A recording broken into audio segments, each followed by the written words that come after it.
I'm so proud of it. When you go to a classical concert, you look at the program who's coming, who's playing which symphony. In my case, they don't know, and I don't tell them. They only know when you go to André and his orchestra, you will have an evening you will never forget. And that is why we travel the world. I want to touch the hearts of the people. The music world is reeling after the stunning revelation surrounding André Rieu's hidden fortune. Known for his breathtaking performances and timeless compositions, no one expected the emotional bombshell that followed his latest announcement. Behind the grandeur was a secret legacy, a fortune so massive and deeply personal, it left his family in tears. But these weren't just tears of joy. There's more to this story than anyone imagined. But what exactly did Rieu leave behind? And why is it shaking his family to the core? The answer will leave you absolutely speechless. The Waltz King Unstoppable Musical Journey. Born in 1949, André Rieu has become one of the most celebrated and influential figures in the world of classical music. Known worldwide as the Waltz King, Rieu's extraordinary talent as a composer, violinist, and conductor has left an indelible mark on the global music scene. His passion for transforming classical music into an experience that transcends tradition has captivated audiences for decades, making him a household name among classical and contemporary music lovers alike. André Rieu's musical journey began in his hometown of Maastricht, Netherlands, where his love for music was nurtured from an early age. His father, a conductor of the Maastricht Symphony Orchestra, played a significant role in inspiring young André's musical aspirations. Growing up surrounded by orchestral music, it was only natural for him to develop a deep passion for the violin. His early exposure to classical music set the foundation for what would become a remarkable career. To further refine his skills, Rieu attended the Royal Conservatory of Brussels, one of Europe's most prestigious music academies. Under the tutelage of the renowned violinist and professor André Girdler, Rieu's dedication to mastering the violin was unwavering. His relentless commitment to his craft paid off when he received the coveted Premier Prix from the conservatory, a significant milestone that marked the beginning of his professional journey. But Rieu's vision for classical music was far from conventional. While his contemporaries adhered strictly to tradition, he envisioned a more dynamic, spirited approach that would make classical music more relatable and enjoyable for people of all ages and backgrounds. This vision gave birth to the Johann Strauss Orchestra in 1987, a bold and ambitious project that would go on to redefine the classical music landscape.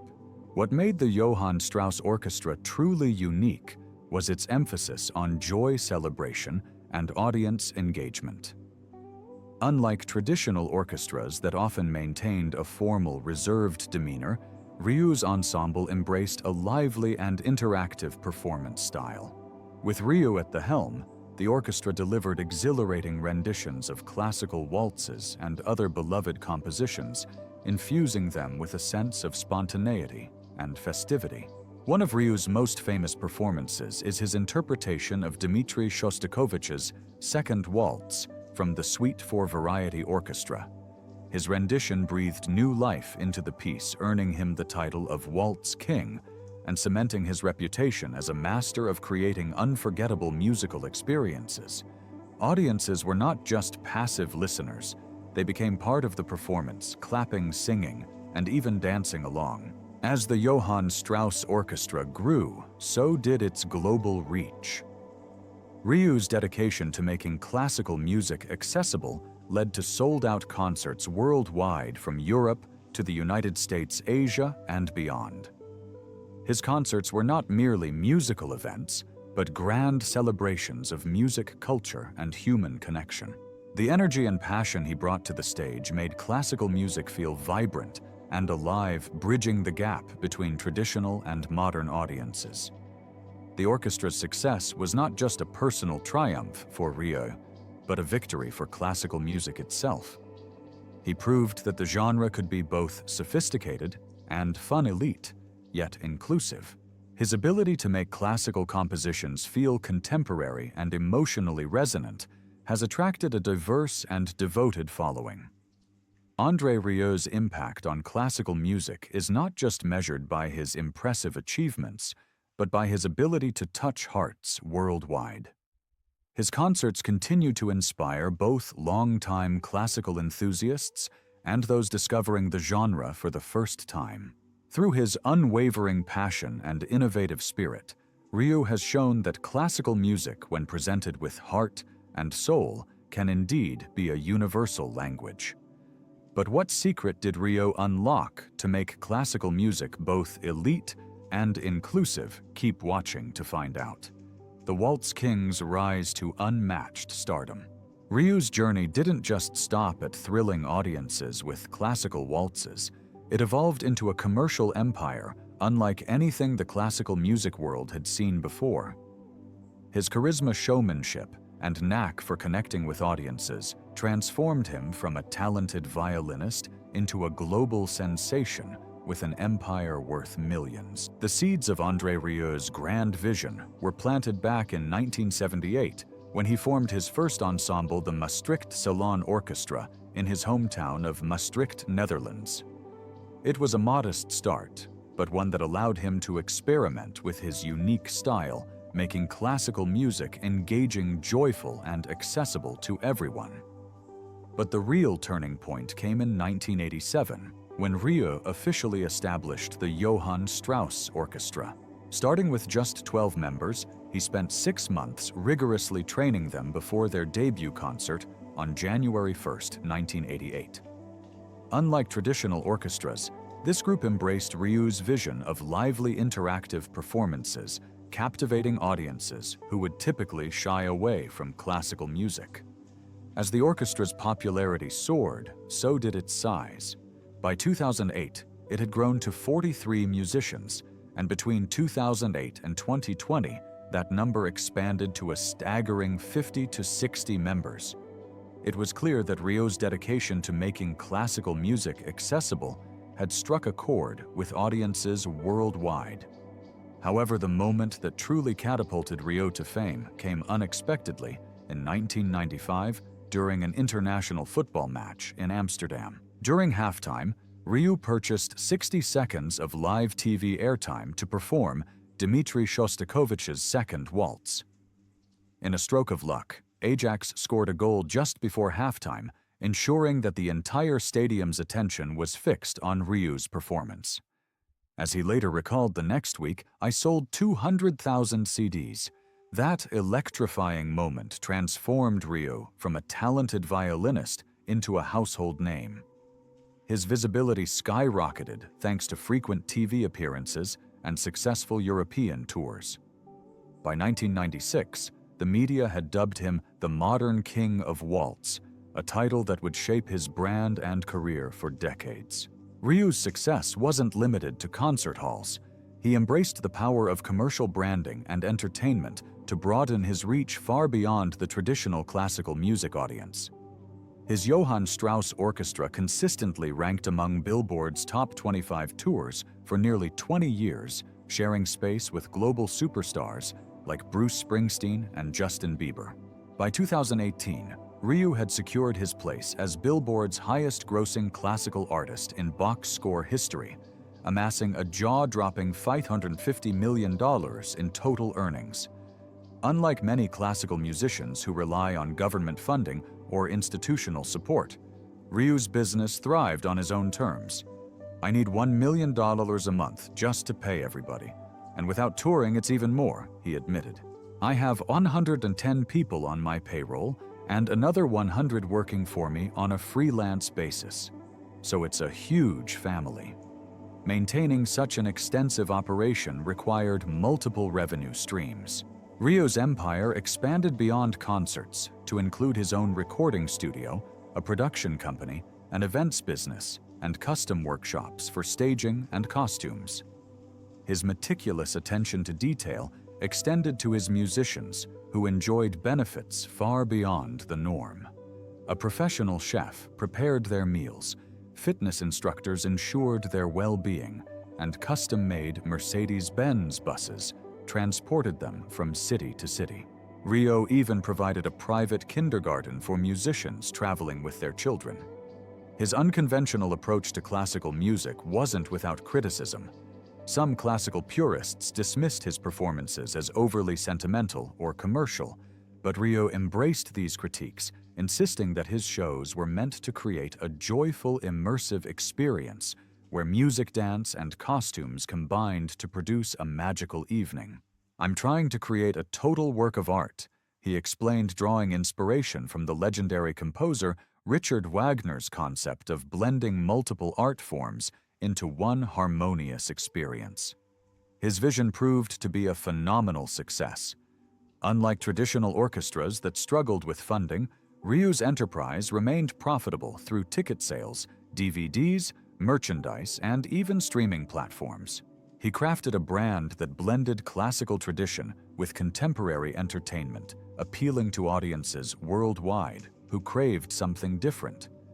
Yet Rieu's road to success was not without its challenges.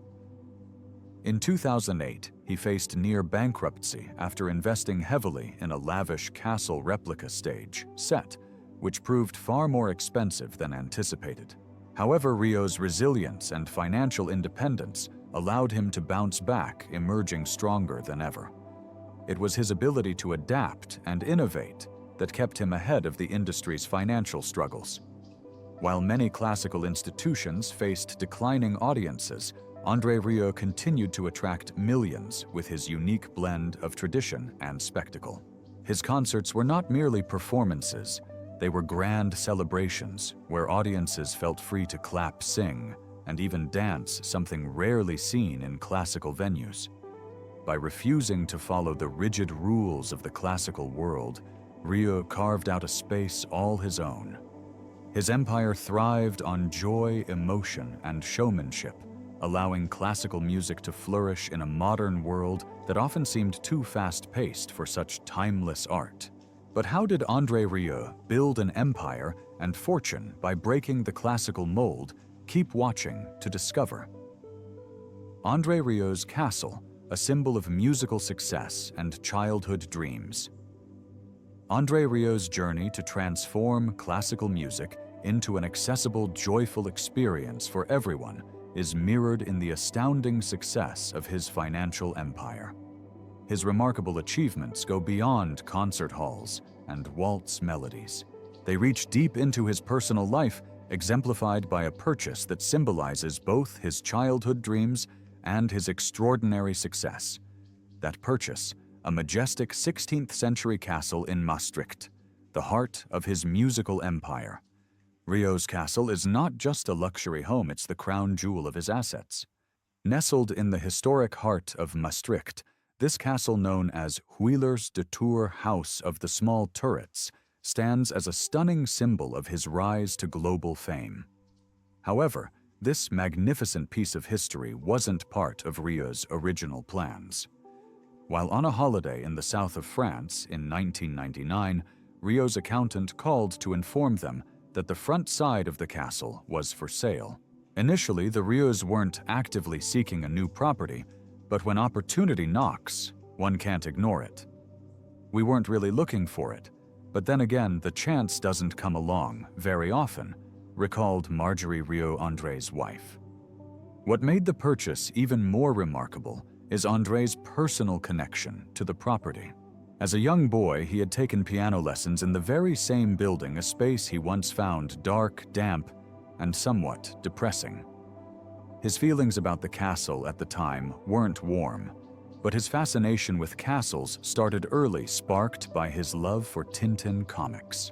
In one of the books, Tintin and Professor Calculus sell an invention and buy a castle, and young André remembers thinking, "I wanted to live there." This childhood dream came to life on September 11, 1999, when he bought the castle for 1.45 million euros, about $1.9 million. At the time of purchase, the castle was split into several sections. As André and Marjorie continued their efforts to restore it, they worked to reunite the entire structure. The castle's origins are deeply rooted in history. The kitchen, its oldest part, dates back to 1452, and much of the structure was built in 1526. Rieu's connection to the castle runs even deeper, with legends suggesting that the famous French musketeer D'Artagnan had his last breakfast there before he died during the 1673 siege of Maastricht.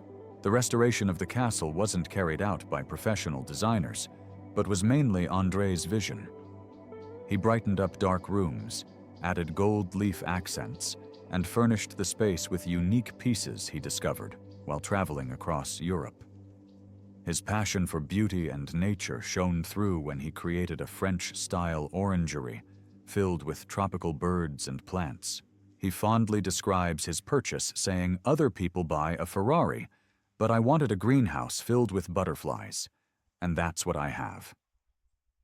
The castle's value continues to grow, not just because of its historical charm, but also due to its location within Rieu's broader real estate portfolio.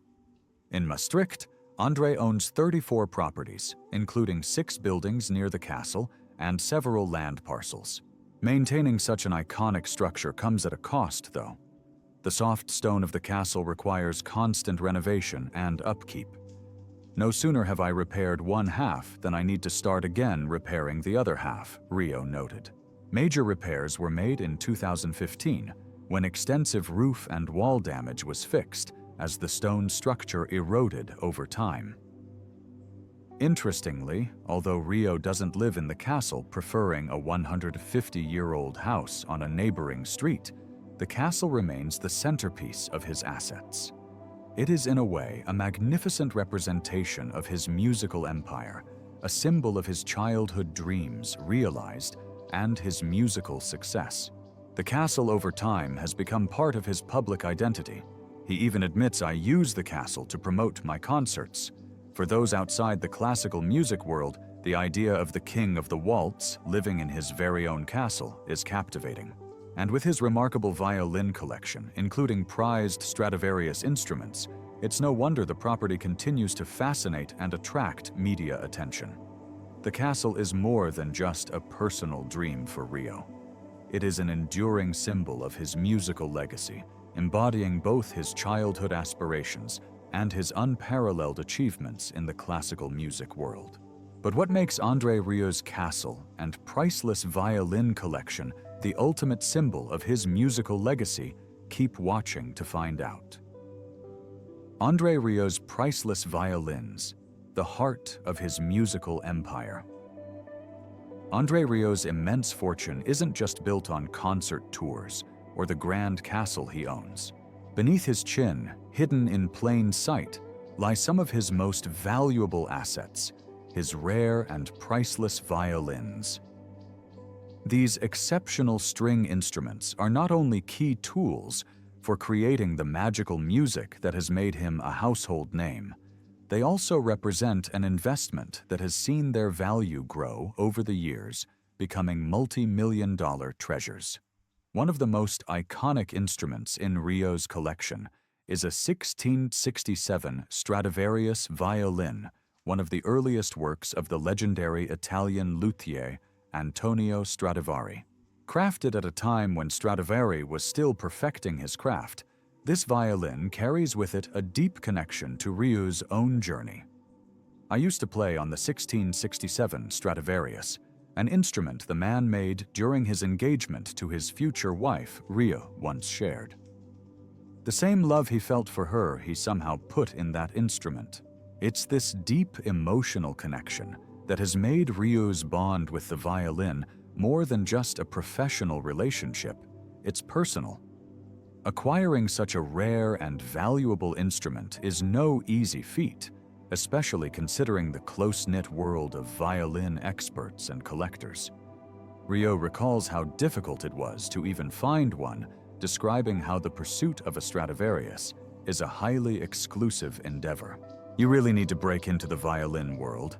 It's a small world, only 3 or 4 people decide over the whole world," he noted.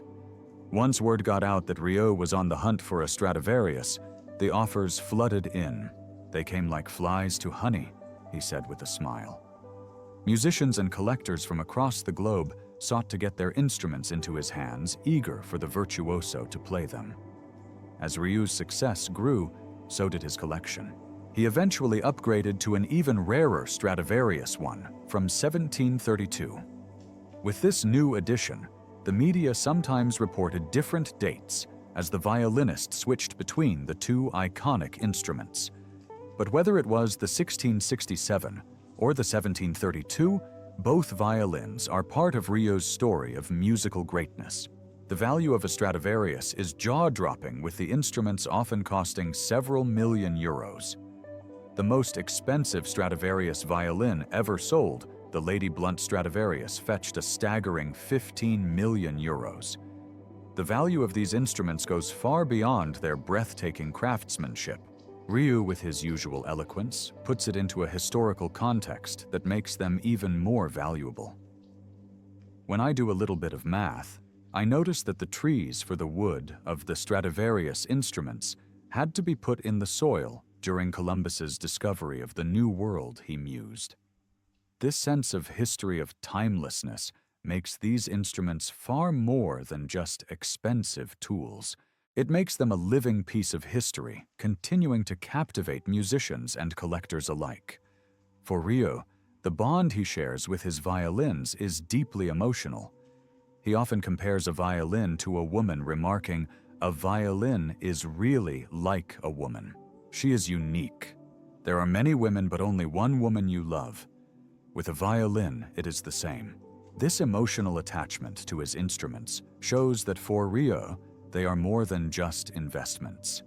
They are beloved companions that accompany him on his musical journey. But owning such priceless violins also comes with unique challenges, particularly when it comes to protecting them. Moving millions of dollars worth of instruments across continents for performances is no small task, and the financial burden of ensuring their safety is immense. The instruments require special insurance coverage, and Rieu once humorously pointed out the imbalance in his priorities. "My violin is insured, but my hands aren't." Even though his Stradivarius is worth more than many homes, it is the instrument itself, its precious wood, and historical significance that Rieu truly prioritizes. The security measures surrounding his violins are equally meticulous. The Stradivarius often travels with its own bodyguard and even gets first-class treatment on flights to ensure the instrument stays safe and at the right temperature during international travel.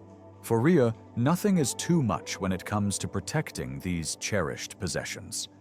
His commitment to these instruments is so profound that in 2021, when the COVID-19 pandemic left his orchestra in financial turmoil, he made a bold statement that caught many by surprise. "I would sell my Stradivarius to support my orchestra," he said. "It's my life's work, you see. Then I'll throw away my life that I've built, and them along with me. We do it together." His willingness to part with one of his most valuable possessions to ensure the survival of his orchestra shows just how deeply Rieu values the relationships he has built over the years with his music and those who help bring it to life. Luckily, the pandemic didn't require Rieu to take such drastic measures, and performances resumed before he had to consider selling his prized violin. But the sentiment behind his words highlights the genuine love and dedication he feels for the instruments that have played such an essential role in his journey, from a small-town violinist in Maastricht to the king of the waltz, adored by millions around the world. But what do you think about how André Rieu built his fortune through his violin? We'd like to hear your thoughts. Don't forget to like and subscribe.